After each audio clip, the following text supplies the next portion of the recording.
좀 유치한 또 고백이긴 한데 따라서 해보시겠습니까? 하늘에는 별이 있고 땅에는 꽃이 있으며 내 마음에는 예수 그리스도와 전우좌우를 보면서 이렇게 느끼하게 한번 고백합시다. 그대가 있습니다. 예, 예.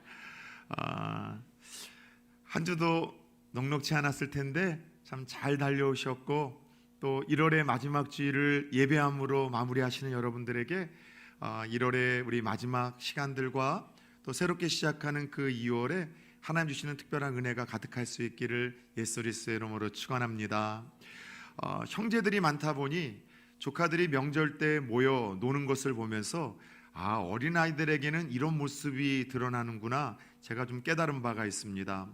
어린아이들의 특징이 좀 한 몇 가지가 있는데요, 자기들끼리 좀 이렇게 편가르기를 해서 놀기를 좋아하더라고요. 나하고 함께 편 먹을 사람 여기 붙어라. 그래서 자기들끼리 편을 나눠서 놀기를 좋아하는 게 어린아이들의 특성이고, 편을 갈라서 또 놀면서 사이좋게 놀면 참 좋으련만 분위기 좋게 시작하다가 항상 싸우거나 누군가가 울어야 그 모임이 끝나요. 편가로서 싸우다가 삐끼기를 좋아하는 것이 어린아이들의 특징이고요. 세 번째, 틈만 나면은 자랑하기를 좋아하는 것이 어린아이들의 특징인 것 같습니다. 그 중에 세 번째 특징이 있잖아요. 어린아이들 이 모이기만 하면은요 자랑질을 하는 거예요. 이거 봐라, 우리 아빠가 사줬다, 엄마가 사줬다. 그런데 그 사준 게 며칠 된 것도 아니고 몇 달 된 건데도 모이기만 하면 그걸 우려먹으면서 막 자랑을 하는 겁니다. 요즘 애들은 안 그러지만 저 어렸을 적만 해도 자랑질에는요 자기 집안에 있는 가전제품들이 자랑질 1순위였었어요. 우리 집에 TV 있다, 냉장고 있다, 자동차 있다. 그러다가 여러분 지기 싫어하는 애들은요 무리수를 두죠. 우리 집에는 아빠가 둘이다, 엄마가 셋이다. 어린아이들의 유치함이 자랑질에 있는데 이 자랑질에 여러분 극치를 우리가 이런 아이들의 무리수를 두면서도 볼 수가 있는 것이죠. 근데 안타까운 것은요, 우리가 2주 전서부터 살펴보고 있는 고린도 교회가 여러분 어린아이들에게 나타나는 이 세 가지 모습으로 인해서 분열과 갈등이 끊이지 않는 공동체였었어요. 자기들끼리 편을 나누고 싸우고요, 잘 삐끼기 시작하고요, 자랑질을 함으로 인해서 교회가 하루도 잔잔할 날이 없는 공동체가 고린도 교회였었습니다. 그래서 여러분들 지상에 있는 모든 공동체는 문제 없는 공동체가 있다 없다? 없다라고 말씀을 드렸는데 고린도 교회도 마찬가지였었어요. 그래서 이 어린아이들에게 나타나는 이 모습이 그 당시 초대교회이자 대형교회였었고, 이 초대교회 중에 가장 많은 영적인 은사와 체험이 활발하게 일어났던 교회에서도 일어나는 모습을 보며 하나님은 안타깝게도 고린도전서 3장 1절에서 고린도 교회와 성도들을 향하여 이렇게 이야기를 하십니다. 내가 어린아이들을 대함과 같이 한다. 그들이 하나님 보실 때는 영적인 어린아이들, 미성숙한 이들이었었다는 것이죠. 여러분, 이런 이유로 교회가 분열되었는데 가장 큰 이 교회의 첫 번째 문제는 지난주 살펴보았던 것처럼 자신들이 존경하고 영향을 받았던 지도자들 중심으로 교회가 4개의 파벌로 나눠졌었습니다. 기억나십니까? 첫 번째는 이 교회를 개척한 사도 바울파가 있었고요. 두 번째는 2대 담임 목사님이었던 설교를 잘 하셨었던 아볼로 목사님파가 있었고요. 세 번째에는 고린도 교회하고는 직접적인 연관성이 없어요. 그런데 이 초대 교회를 이끌어가는 영적인 지도자 베드로를 소문으로 듣고 존경했는지 이 베드로를 중심으로 베드로파가 있었고요. 네 번째는 나는 이도 저도 다 싫다, 나는 예수 그리스도파다라고 이야기를 해서 4개의 파가 이 교회에 나눠져서 서로 치고받고 싸울 일들이 벌어졌다는 것이죠. 지난 주일 우리는 이런 교회의 분열을 치유하고 회복하기 위하여 하나님이 내리셨던 처방전을 몇 가지 살펴보았습니다. 첫 번째, 갈등과 분쟁이 없을 수는 없지만 갈등과 분쟁이 일어날 때마다 첫 번째는 모두가 한 가족이라는 것을 기억하라는 하나님의 음성을 들려주셨죠. 가족이라는 게 운명 공동체라고 그랬습니다. 한 부모로부터 태어나온 형제들 사이에서도 기질과 성향이 맞지 않고 가치관이 맞지 않아서 싸우고 다툴 때가 있어요.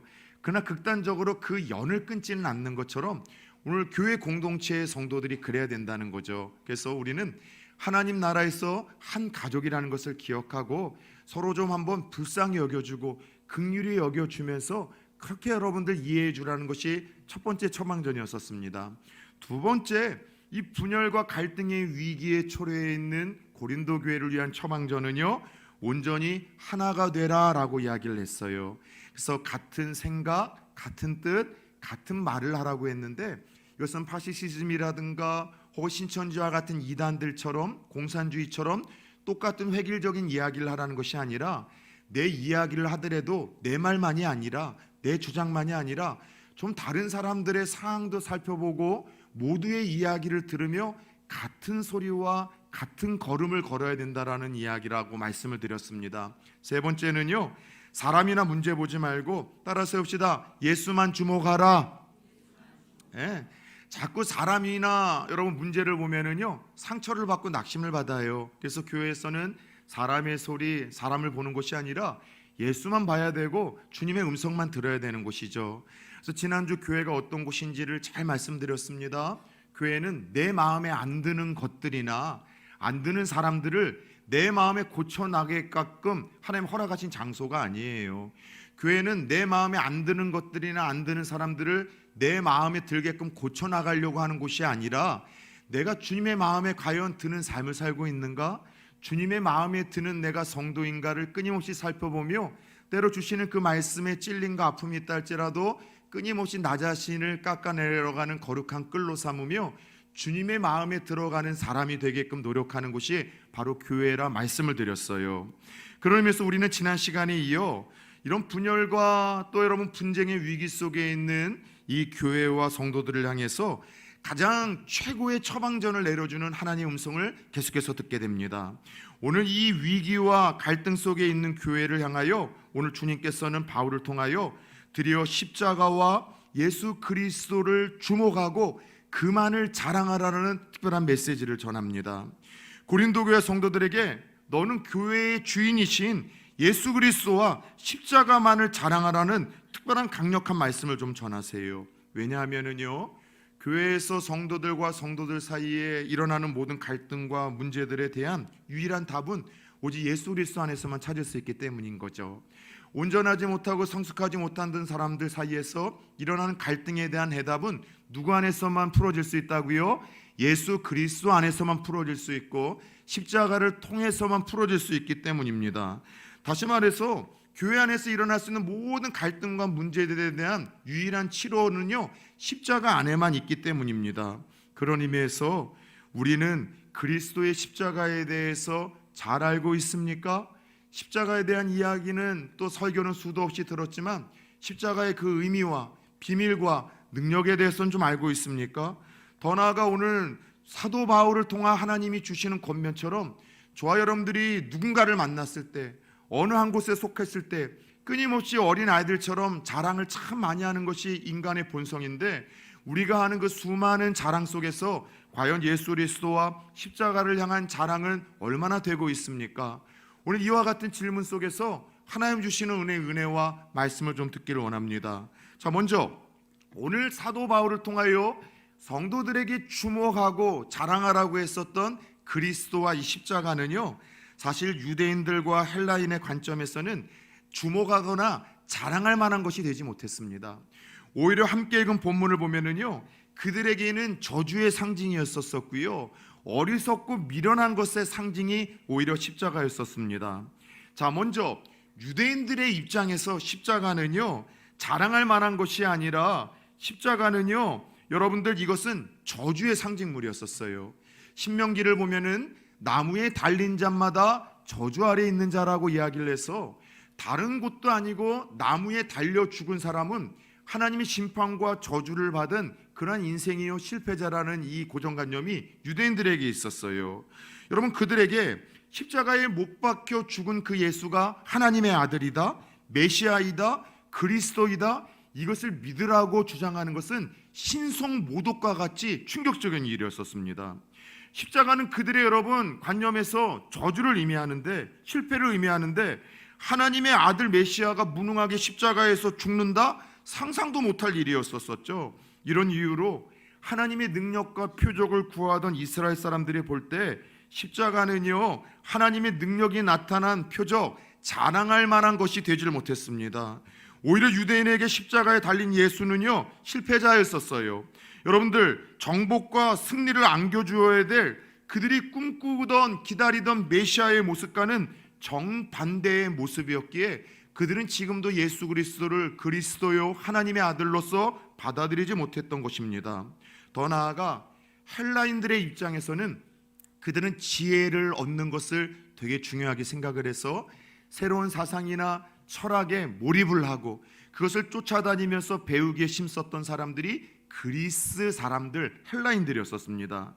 헬라인들의 관점에서도 십자가에 못 박힌 예수나 그 십자가에 못 박힌 예수를 믿어야 구원받는다는 이야기는요, 허구맹랑한 이야기였었을 뿐이에요.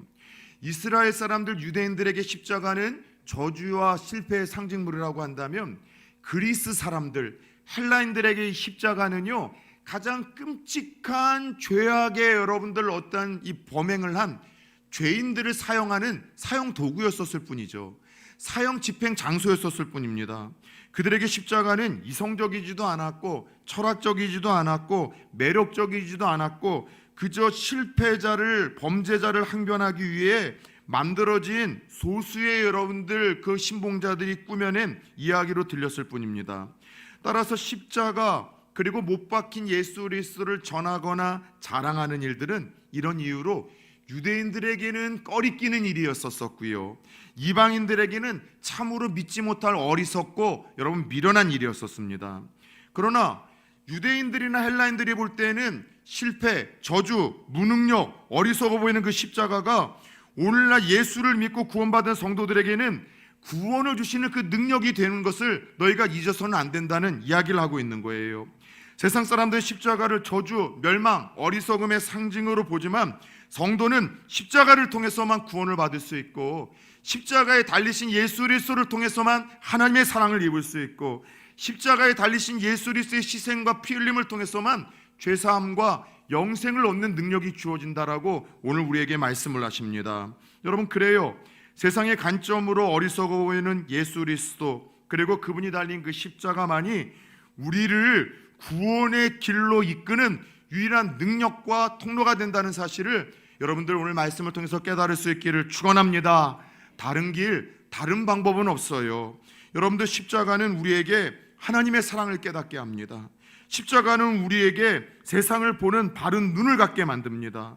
세상이 교만한 것처럼 볼상사납고 여러분 꼴문견은 없습니다.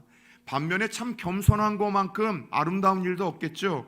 그런데 십자가는요, 이 볼상사나운 겸손함을 여러분들 우리가 낮추고 교만함을 우리가 버리고 겸손함을 가능케 하는 여러분 그런 삶을 가능케 하는 것이 십자가의 능력이고요.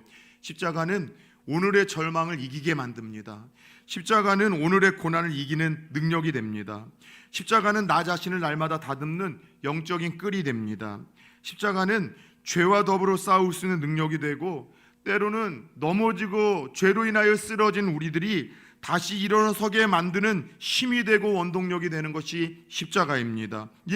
십자가는 내가 용서할 수 없고 사랑할 수 없는 이들을 용서하고 사랑해야 될 이유를 우리에게 설명해 주고 내가 용서하고 사랑할 수 있는 마음을 갖게 하는 힘이 십자가에 있습니다.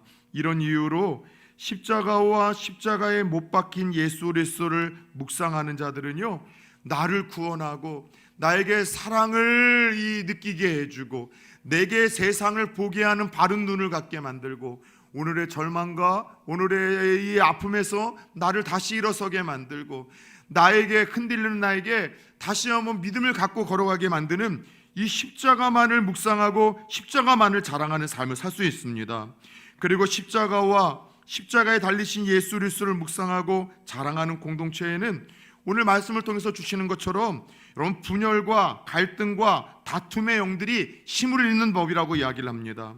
십자가와 십자가에 달리신 예수 그리스도만을 묵상하고 자랑하는 성도들에게는 자신과 타인과 세상을 보는 새로운 여러분 눈이 열린다는 거예요. 십자가를 통해서 나를 바라보면 자랑할 일이 없습니다. 십자가를 통해서 내가 비난하고 손가락질을 하던 다른 사람들을 볼 때 그도 하나님께서 아들을 보내셔서 희생과 죽음의 길로 걸어가게 하실 만큼 소중한 사람이라는 것을 느끼게 합니다. 십자가를 통해서 세상을 보면은요, 세상에 내가 꿈꾸고 자랑하고 붙들려고 했었던 그 모든 것들이 얼마나 가치 없고 헛된 것인가, 영원하지 않은 것인가를 하나님이 깨닫게 하시고 보게 하십니다. 그런데 이와 같은 이 십자가의 능력을 오늘 26절에서 29절을 보면 하나님은 세상에 강하고 부유한 자들이 아니라 미련하고 연약한 자들에게 허락을 하셨고 깨닫게 하셨고 주셨다라고 이야기를 합니다. 자, 십자가의 능력, 누군가에게는, 믿지 않는 사람들에게는 저주와 부끄러움과 미련함의 상징인 그 십자가가 여러분들 가난하고 부족하고 연약한 자들에게 먼저 주어졌는데, 아마도 고린도 교회 성도들을 볼 때 다 그런 이들이었던 것 같아요. 학벌 좋은 자들이 없었고 세상에 부유한 자들이 없었고 무언가 어떤 높은 권력과 정치적인 영향력을 끼치는 인생들이라기보다는 그냥 객관적인 자리에서 냉철하게 볼 때 세상에 별 볼 일 없는 사람들이 고린도 교회에 모여들어서 세상에서는 그냥 할아버지 할머니라고 여러분 놀림받았고, 가난한 사람이라고 놀림받고 보잘것없는 사람들이라고 여러분들 비난받던 사람들이 교회에서 그렇게 무언가 한 자리씩 차지하고 직분을 맡으면서 무언가 여러분들 다툼과 분열의 주인공들이 되었던 것 같아요. 그래서 너희들 냉철하고 객관적인 자리에서 보면은 세상에서 그렇게 무언가 자랑할 만큼 문벌 좋은 사람들, 학벌 좋은 사람도 없고 부유한 사람도 없고 뛰어난 정치적 영향력을 가진 사람들도 없지 않느냐. 그런데 이런 우리들을 먼저 부르셔서 십자가의 은혜와 능력을 경험케 하신 그 이유가 무엇인 줄 아느냐라고 사도 바울은 계속해서 설명을 해나가고 있어요. 첫 번째는요, 다른 것이 아니라 세상의 방식과 선택과 부르심을 거절함으로써 하나님은 모든 사람을 소중히 여기신다는 것을 일깨워 준 거예요. 세상에서 누군가를 내게 여러분들 가까운 사람으로 이끌려고 할 때는요, 다 어떤 선별 기준들이 높아요. 인물도 좋아야 되고 똑똑해야 되고 성품도 좋아야 되고 뭔가 내게 도움이 될 만한 사람들을 내 편으로 여러분들 끌어당기는 것 아니겠습니까? 근데 하나님의 부르심은 세상의 선택의 기준들, 방식들을 다 거절하셨어요. 그러고서 여러분들 세상에서는 선택받을 수 없는, 소외될 수 있는 사람들을 부르셨다? 이것은 하나님이 한 사람 한 사람 모든 인생들을 소중히 여기고 사랑하신다는 것, 세상에 누군가에게 무시를 받거나 천대받을 인생은 하나님의 눈으로 볼 때 십자가를 들어서 보면은 아무도 없으면 우리에게 이야기를 하시는 겁니다. 저는 어렸을 적 오늘 이 말씀을 볼 때 제가 이 유쾌하지 않았었던 이 추억들이 자꾸 좀 말씀을 준비하며 떠올랐어요. 별다른 놀이 문화가 없었을 경우, 여러분 이와 같은 이 겨울에는 방학 때 마당 넓은, 그리고 또 햇볕이 잘 드는 그 마당이 넓은 집 앞에 아이들이 약속이라도 한 듯 아침만 되면 다 모여듭니다. 그리고 여러분들 주로 이제 몸으로 이제 하는 운동들이나 게임들을 많이 할 때 어린아이들의 특징이 뭐라고요? 편 나누기를 잘한다고 했잖아요. 그래서 게임을 진행하려면 편을 나누는데 대부분 보편적으로 편을 어떻게 나눴는가 하면은요, 가장 좀 연장자 아이들이나 그럼 거기서 영향력을 끼치는 두 사람이 나와서 가위바위보를 하는 거죠. 그 이긴 사람이 아이들 중에 자기 편을 먼저 이렇게 선택을 하는 거예요. 그런데 여러분들 대부분 가위바위보에서 이긴 사람들이 아이들 중에 자기 편을 여러분들이 부를 때에는 그 중에 좀 덩치가 좋거나 운동을 잘하거나 똑똑하거나 좀 뭔가 여러분 예쁘거나 그런 아이들 가위바위보에서 먼저 내 편으로 여러분 뽑아요. 그럼 항상 저는요 맨 나중에 뽑히는 거예요. 철이 없던 시절이지만은 되게 여러분들 그게 불쾌한 기억으로 남아 있어요. 아, 내가 인기가 없는가 보구나. 나 사랑받을 자격이 없는 사람인가 보구나. 나는 무언가 부족한가 보구나. 어렸을 적 어린 아이였던 저도 그걸 느꼈던 거예요. 그래서 여러분들 상당히 기분이 좀 나빴어요. 그런데 여러분들 오늘 만약 하나님께서 누군가를 선택하고 구원의 능력과 이 선물을 주실 때 세상에 똑같은 기준, 어린 아이 때만이 아니라 지금도 세상에서 여러분들 회사에서 직원 하나 채용할 때도 다 이런 기준들 아닙니까? 상대적으로 그 회사나, 죄송합니다, 교회들도 그렇잖아요. 여러분들 이력서가 들어오면 그 이력서를 바탕으로 해서 그래도 더 잘 배운 사람, 그래도 더 경력이 좋은 사람, 그래도 더 도움이 될 만한 사람들을 여러분들 모든 회사에서나 심지어 교회에서도 다 뽑아냅니다. 만약 그런 기준으로 하나님 나라에 여러분 천국 백성과 시민들을 하나님이 뽑아내셨다면 모르겠어요. 여러분은 어떨런가 모르겠지만 어렸을 적 그렇게 무언가 잘난 구석이 없어서 쉽게 누군가에게 선택받지 못했던 불쾌한 기억이 있는 저에게는 자신이 없다는 생각이 듭니다. 제 인격이 그렇게 따뜻하거나 성숙하거나 제 삶이 여러분 그렇게 꽃과 같이 화려하거나 예쁘지만은 않거든요. 이 모든 것을 종합해서 하나님의 자녀를 여러분들 뽑아내셨다면 저는 여러분들 저 맨 끝에 서가지고서 내 차례가 올까 두근두근 되는 그런 한 사람이었을 겁니다. 그런데 이유 없이 그냥 하나님의 그 기쁘신 뜻대로 하나님이 세상에서 가장 부족한 목사 중에, 가장 인격이 형편없는 목사 중에, 실력이 없는 목사 중에 저를 먼저 구원하셔서 구원의 능력을 십자가를 통해서 알게 하셨고, 나도 소중한 사람이라는 것을 십자가를 통해서 깨닫게 하셨고, 세상에 있는 모든 것들이 가치 없고 영원하지 않다는 걸 깨닫게 하셔서 영원하고 가치 있는 것을 위해서 내가 살아가고 싶다는 마음을 갖게 하셨고, 그 가운데 여러분도 더 나아가 목사로 만드셔서 여기까지 이끄셨어요. 오늘 하나님께서 세상에 강하고 부유한 사람들이 아니라 미련하고 연약한 사람들에게 십자가의 능력을 보이시고 허락하신 이유는 세상 방식의 선택과 부르심을 거절함으로 하나님 앞에서는 모든 사람들이 소중하고 모든 사람들이 하나님의 대상이라는 것을 깨닫게 하신 거예요. 두 번째, 오늘 세상에 미련하고 약한 자들을 부르시고 이 구원의 능력을 주셨던 이유는 내가 구원받았다는 것을, 내가 은사를 받았다는 것을 누구도 하나님과 사람들 앞에서 자랑하지 못하게 하시기 위함이라고 오늘 사도 바울을 통해서 말씀을 하십니다. 우리는 구원받았어요. 우리 가운데 누군가는 여러분 특별한 은사와 재능을 받았죠. 근데 그걸 가지고서 자랑하지 못하도록 여러분 미련하고 연약하고 부족한 자들에게 하나님 부르시고 구원을 주시고 그걸 주셨다는 거예요. 왜냐하면 고린도 교회가 이것 때문에 문제가 일어났거든요. 은사가 충만했던 교회예요. 그 어떤 교회보다도 이 예수 안에서 약속된 모든 은사가 이 교회에는 뜨겁게 일어났어요. 우리 흔히 은사를 체험하거나 신비한 어떤 체험을 하면 그 사람 믿음 좋다는 생각과 착각을 갖습니다. 이번 주 제가 제자 훈련을 하면서도 그 이야기를 했어요. 가끔씩 어떤 자기가 신비한 체험을 했다거나 경험을 했다는 것을 자랑하시는 분들이 있는데, 그런 얘기를 들으면서 영적인 열등감을 가져서는 큰일 난다. 그래서 제가 이렇게 반응하라고 했어요. 참비자매 어떻게 반응하라고 했는지, 참비자매 이번 주는 늦었고, 우리 보정 형제 기억나세요? 자식. 그렇지. 자식 귀엽네. 그냥 여러분들 자기가 하나님으로부터 더 큰 사랑과 은혜를 받는 사람 좀 자기 좀 알아봐 달라는 건데, 하나님의 입장에서는 오죽하면 그 방법 아니면은 말 안 듣기에 하나님이 때리셔가지고서 병에 걸렸다가 낫거나, 아니면은 하나님께서 때리셔가지고서 여러분 그런 충격적인 방법으로 예수를 믿고 하나님 앞에 나오게 하셨겠습니까? 근데 여러분 고린도 교회가 그랬어요.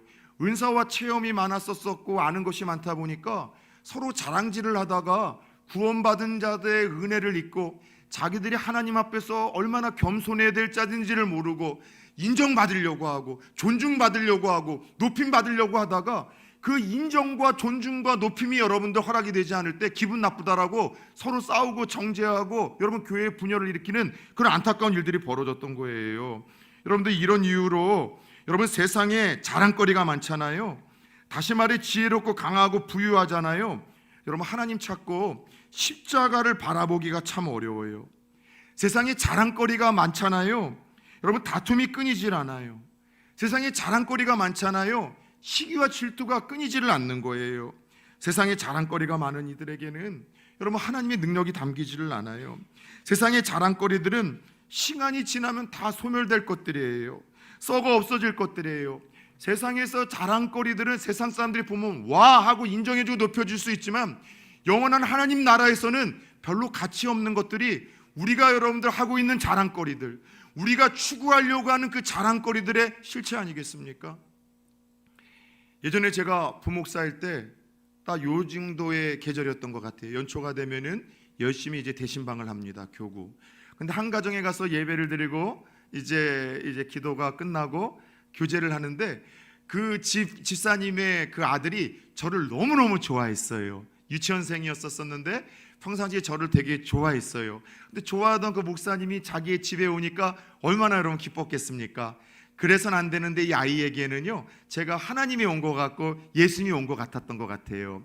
뭐 요 정도 규모에서는 그렇지만 큰 대형 교회 가면은요 그게 건강한 건 아닌데 부목사님이라도 함부로 안 돼요. 진짜 존중해 주거든요. 왜냐하면 연예인 만나는 것 같다라는 이야기들을 해요.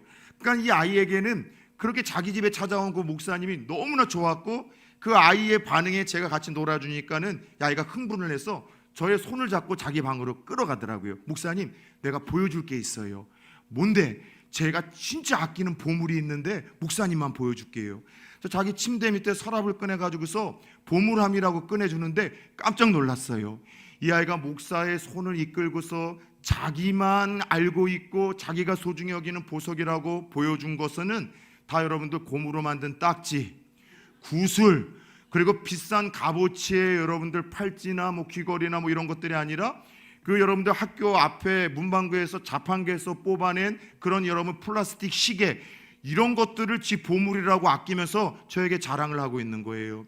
아이의 여러분 표정을 보면은요, 진짜 그 아이에게서 가치가 있고 소중한 보물이었어요.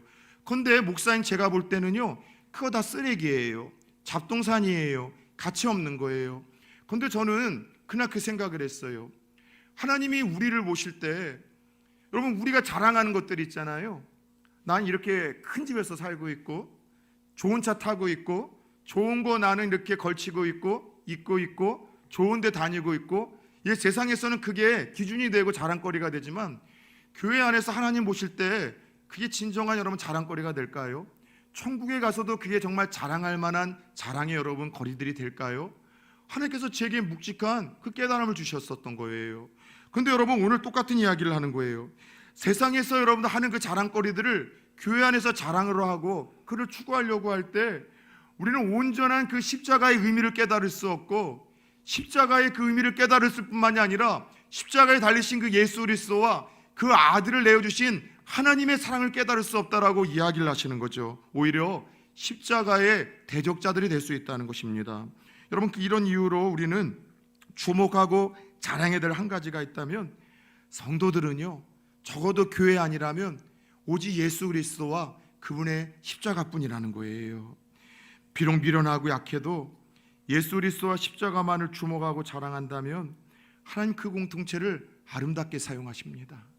부족하고 연약해도 여러분, 예수 그리스도의 십자가만을 주목하고 자랑하는 그 성도, 하나님의 사랑이 더 그에게 크게 흐르고요, 하나님의 은혜가 더 크게 흐르고요, 그 예수 그리스도의 십자가만을 자랑하고 묵상하는 그들에게 하나님은 더 큰 은혜를 주셔서 그들을 하나님의 능력이 드러나는 아름다운 통로로 삼아 나가신다는 것이죠.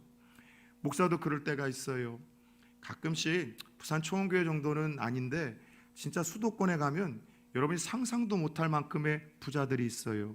근데 진짜 존경받는 부자와 졸부들이 있어요. 진짜 높은 자리에서 목사가 아니면 제가 평소 만날 수 없는 자들인데 만나시는 분들도 있고, 진짜 부자들이 있는데 특별히 졸부는 어떤 분들인 줄 아세요? 진짜 부자들은 겸손하세요. 드러내지 않으려고 하셔요. 이게 모든 공통점이에요. 근데 어설픈 부자들이 있잖아요. 함부로 말하고 함부로 행동하고 자꾸 여러분 드러내려고 해요. 그래서 목사님 저에게 이거 끝나고 나서 백화점 가가지고서 200만 원짜리 뭐를 산다는 등, 또 얼마 전에 뭐 몇 천만 원짜리 무슨 골프 회원권을 또 샀다는 등 쓸데없는 이야기를 해요. 또 목사들이라고 하는 얘기죠. 자기 집안에 혹은 자기 조카의 목사가 있는데 어디 대형 교회에서 지금 잘 사역을 하다가 담임으로 빨리 나갔다, 그런 얘기를 들으면 세상에 헛된 자랑거리인 줄 알는데 마음이 막 힘들어지는 거예요. 난 실패한 사람인가? 저 사람에 비해서 하나님의 사랑과 축복을 덜 받는 사람인가? 난 형편없는 인생인가? 가치 없는 인생인가? 그런 세상의 자랑거리를 들으면 마음이 막 힘들어지는 거예요. 여러분들, 그런데 그런 마음 속에 있을 때 하나님 주셨던 음성 하나가 있어요. 여러분들 소개하고 싶어요. 예레미야 9장 24절입니다. 같이 한번 읽어볼까요? 자랑하는 자는 이것으로 자랑할지니 곧 명철하여 나를 아는 것과 나 여호와는 사랑과 정의와 공의를 땅에 행하는 자인 줄을 깨닫는 것이니라. 나는 이 일을 기뻐하노라. 여호와의 말씀이니라. 하나님, 목사님 저한테 이렇게 얘기하는 거예요. 너 목사로서 넓은 집에서 사는 거 그거 자랑하고 싶은 거야? 목사로서 좋은 차 타고 산다는 것, 목사로서 큰 교회에서 대형 교회에서 인정받으며 떵떵거리는 거 그거 자랑하고 싶어서 너 지금 이런 마음 갖느냐? 진정한 자랑거리, 내가 기뻐하는 자랑거리는 다른 게 아니야. 이것으로 자랑할지니 명철하여 나를 아는 것과, 하나님은 지금도 사랑과 정의와 공의를 땡하는 하나님을 깨닫고 경험하는 자인 줄 깨닫는 것. 그래서 이 하나님의 사랑을 받았다고, 세상에 나는 가진 것이 없고 부유한 것이 없고 누리는 것이 없지만 하나님의 사랑을 나는 계속해서 느끼고 있고 하나님이 공의와 정의로 나를 대하고 계시다는 사실, 내가 이 하나님의 사랑에 붙들려 있다는 사실, 이거 하나를 자랑하며 사는 것, 하나님은 우리를 보시면서 그걸 기대하시고 기뻐하신다는 거예요. 오늘 저와 여러분들의 자랑거리는 무엇입니까? 어떤 자랑을 하고 싶어서 세상의 것들을 여러분 놓지 못하고 계십니까? 그것 때문에 혹시 교회에서도 갈등과 불평과 상처 속에서 여러분들과 기쁨과 능력의 신앙생활을 하고 있지는 못한 것 아닐까요? 제 고향 강화도에 가면 유명한 한 교회가 있습니다. 홍이 감리교회라는 송현면에 있는 교회였는데 제가 살던 집에서 멀지 않은 곳에 있는 교회였었어요. 이 교회가 왜 유명한가 하면은요, 두 가지 때문에 대형 교회가 아니라 첫 번째는요, 강화도에 두 번째 세워진 교회예요. 제가 20대 초반만 해도 강화도에 한 220개 교회가 있었었는데 그 중에 한 160개가 감리교회였는데 두 번째로 세워진 교회이다 보니 얼마나 전통과 또 역사가 깊겠습니까? 두 번째 또 이 교회가 유명한 거는요, 이 교회에 담겨있는 특별한 감동적인 일화 때문입니다. 초창기 이 홍이 감리교회의 성도들의 이름이 다 이상하게도 마지막 일자로 돌림자로 끝나요. 그래서 그 이야기를 들으면은 이 교회 성도들이 다 일가족들이 예수를 믿어서 일자로 끝나는 집안들이 모였는가 보다 이렇게 생각을 하지만 그런 이유가 아니라 특별한 사연이 있었습니다. 이 교회는 그 당시 이 마을의 서당의 이 훈장이었던 박능일이라는 분이 예수를 믿고 첫 번째 교인이 되어졌어요. 예수를 믿고 나니까 너무 좋고 너무 기쁘다 보니 자기의 서당을 예배당으로 드렸습니다. 예배당으로 드려서 한 사람 한 사람 전도를 하기 시작했는데 1년 만에 그 당시 여러분 초창기에 마을 사람들 80명이 예수를 믿고 돌아온 거예요. 어마어마한 일이죠. 어떠한 여러분 영향력이 강하게 흘러가 감동을 줬던 것 아니겠습니까? 그리고 나서 예수를 믿고 하나님 주신 그 구원의 은혜와 능력이 감사해서 그들이 한 일이 뭐냐면은 주님의 뜻대로 살고 싶어서 이름을 바꿨던 일이었었어요. 그래서 여러분들 부모로부터 받은 성은 어쩔 수 없이 뭐 이가면 이가로, 고씨면 고씨로, 요즘에 우리 권씨 성도님들이 새로 많이 오는데 권씨면 권씨로 이름을 쓰고, 가운데 이름은 신앙의 소원을 담아 내가 이런 사람이 되기를 원한다라는 서원으로 이름을 지었는데, 믿음의 사람이 되기를 원한다면은 뭐 신일, 충성스러운 일꾼이 되기를 원하면은 충일이, 예배를 평생 목숨 걸고 드리겠다고 한다면 경일이, 영적인 싸움에서 승리하고 싶다면은 뭐 승일이 해가지고서 믿음의 서원을 담아 가운데 글자를 짓고 끝에는 다 일자로 돌림자로 쓴 거예요. 궁금한 거는 성은 부모로부터 짓고 가운데 글자는 하나님으로부터 이렇게 살았으면 좋겠다는 소원을 담아 지었는데 왜 마지막 한 일자를 졌을까요? 다른 것이 아니라 우리는 예수 안에서 하나가 되었기에 서로 사랑하자. 이 박능일 이 첫 번째 이 훈장이 다른 보다도 예수 사랑 하나가 되자라는 이 마음이 너무 감동이 있었던 거예요. 그래서 우리 교회는 예수 사랑으로 한 가족이다, 하나가 되어 사랑을 우리가 통하여 이 마을 사람들을 전도하자라는 그 이야기로 똑같이 여러분 한일자의 이름을 갖기 시작한 거예요. 그래서 초창기 교회 직분자들의 이름을 보면은요, 박능일, 그리고 여러분들 박광일, 김신일, 김경일, 전승일, 교인들 모두가 일자로 끝나는 돌림자를 가졌어요. 그런데 초창기에 마을 사람들이 이 교회 성도들을 보면서 검은 개라는 별명을 짓고 조롱하기 시작을 했어요. 왜 검은 개라고 별명을 짓고 조롱을 했는가 하면 하얀 옷이 아니라 검소하게 검은 옷을 입고 사람들을 도와주는 일에 힘썼고요. 두 번째는 부모가 지어준 이름을 지들이 스스로 바꿨다고 해서 저것들은 산 것들 개와 같다고 해서 검정개라고 이름을 짓고 이들을 비난하고 조롱했던 거죠. 근데 그들은요, 무엇보다도 자신들에게 지어진 그 이름을 따라 이런 비난에도 아랑곳하지 않고 새로운 이름처럼 구별된 삶을 산 거예요. 예배에 목숨 거는 삶, 하나가 돼요. 사랑하여 다른 사람을 섬기는 삶, 사랑으로 정직하게 살아가고 충성되게 사랑하고 여러분 사랑으로 성실하게 살아감으로 무엇보다 하나 되어 성령력을 끼치는 가운데 마을 사람들 한 사람 두 사람이 감동을 받아 이 작은 마을에 개척한 지 1년도 되지 않아서 그 어렵고 힘들었던 때에 조상의 여러분 모든 종교들을 내려놓고 마을 사람들이 다 예수를 믿게 되었던 거예요. 오늘로써 부산초원교회가 이 땅에 세워진 지 39년이 되었습니다. 여기까지 달려온 것이 전적인 하나님의 은혜이죠. 중간에 오셔서 여기까지 함께 하신 분들도 귀하시거니와 교회가 처음 하나님의 뜻 가운데 분리개척이 되어 세워지며 지금까지 달려오신 분들이 있어요. 한번 우리 최 장로님, 양미장 원사님 한번 일어나 주시겠어요? 그 외에 부산 초원교회 39년 전에 개척될 때 처음 함께 우리 오셔서 하셨던 분들 부끄러워하지 마시고 잠깐 한번 일어나 주세요. 살아있는 역사는 우리 부대들이 좀 알아야 돼요. 정희순 권사님도 아니신가요? 한번 좀 일어나 주세요. 예, 우리 박정희 권사님도 그렇군요. 그 외에 더 없으신가요? 우리 김무영 장로님도 계시고요. 심장로님 아니신가요? 왜 안 일어나세요? 우리 김순남 권사님도 심장로님 처음 알았어요. 39년 전서부터 이분들이 여기까지 지켜오셨던 거목들입니다. 예, 우리 김태일 권사님, 김효승 권사님 부끄러운 거 아니잖아요.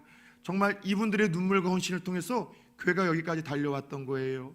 정말 우리 그동안 너무 애쓰셨다고, 교회를 지켜주시고 함께 달려오시냐 수고 많으셨다고 따뜻한 마음을 담아 축복하고 한번 우리 사랑을 한번 신뢰하면 어떻겠어요? 예, 왜 다시 앉아주세요. 39년의 역사를 뒤돌아보면 이분들은 아실 거예요. 이분들 뿐이겠습니까? 중간에 또 초창기에 오셨던 분들, 우리 장로님들도 다 그러신 분들이잖아요. 교회가 참 어렵고 힘든 때도 있었었죠. 그러나 가만히 되돌아보면 부산초원교회가 세상의 자랑거리를 가지고 나아갈 때가 아니라 그저 다시 겸손한 마음으로 초심으로 돌아가 우리가 예수 그리스도만 바라보고 예수 그리스도에게만 집중하고 그리고 그 십자가만 자랑하려고 했을 때 하나님 부산초원교회를 어려울 때 일으켜 주시고 여기까지 달려오게 하신 거예요.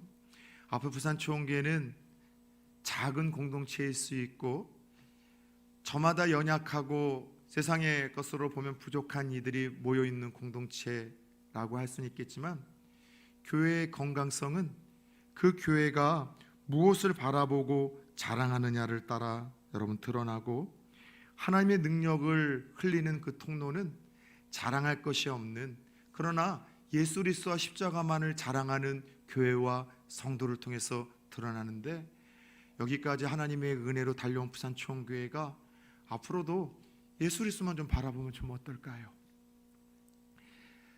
교회에서 저를 비롯한 목사가, 이후로 오실 목사님도 그냥 다른 거 보지 않고 예수 그리스도만 바라보고 예수 그리스도만 음성만 듣고 다른 거 자랑하거나 다른 자랑거리를 추구하지 맙시다.